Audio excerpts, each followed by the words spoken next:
Le message est clair. Le peuple n'y croit plus. Le président de la transition avait indiqué que son coup d'État allait être étudié dans les grandes universités occidentales. Mais en fait, c'est ce procès qui sera étudié comme une honte pour le pays.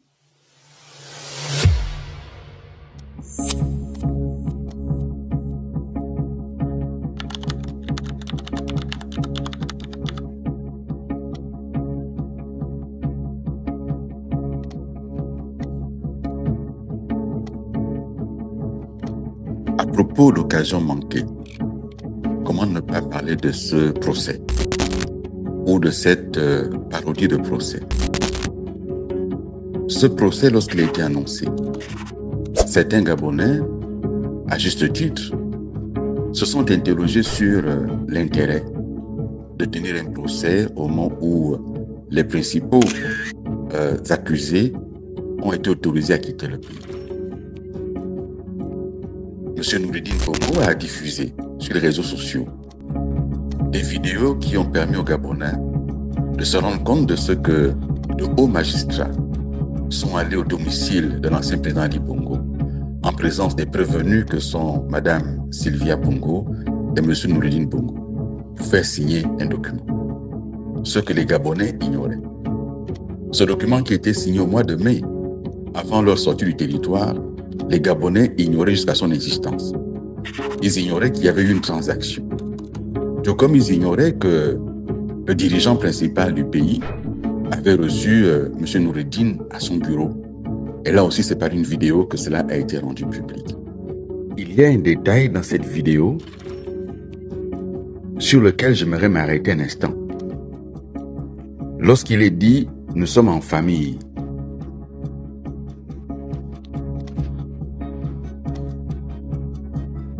il était préférable de régler cela en famille.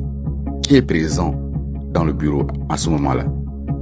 Il y a M. Syriac Anjoua, le fils du défunt Fidèle Anjoua, grand frère de Omar Bongo. Il y a donc là la branche Bongoville.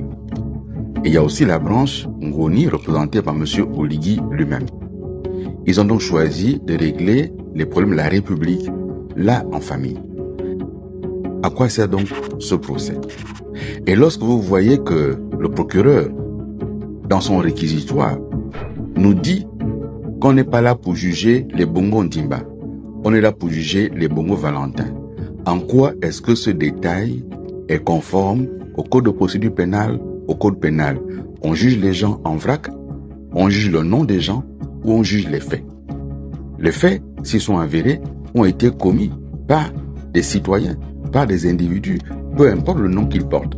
Le fait de dire le nom, c'est alors qu'il y a une présomption liée au nom. Et ce procès, qui a été expéditif et qui rappelle en réalité l'époque ancienne des procès staliniens où tout était écrit d'avance, il s'agissait en fait de mise en scène.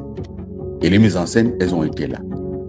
À l'extérieur du tribunal, avec ces jeunes qui ont été rassemblés là, amassés là, avec des t-shirts. C'était une mise en scène.